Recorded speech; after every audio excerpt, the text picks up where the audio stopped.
কত রকম মানুষের সাথে পরিচয় হলো,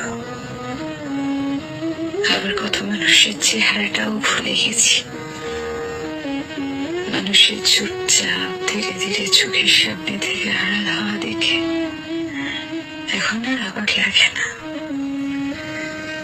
যার সাথে আমার যতটুকু পথযাত্রা লেখা আছে, সে ততটুকু রাস্তায় আমার সাথে হাঁটবে। মাঝপথে আলাদা রাস্তায় ঢুকে পড়লে আমি আর আশ্চর্য হই না,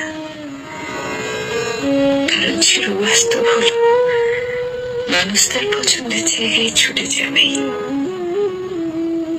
কে চলে গেল, কেন চলে গেল, এসব কারণ আর খোঁজা হয় না। আমার সাথে তার এতটুকু পথ চলাই ছিল, এটাই বিশ্বাস করি, মেনে নিই। সবাই তার গন্তব্যস্থল খুঁজে পাক, আমি কারো শেষ গন্তব্য হব এটা জরুরি না।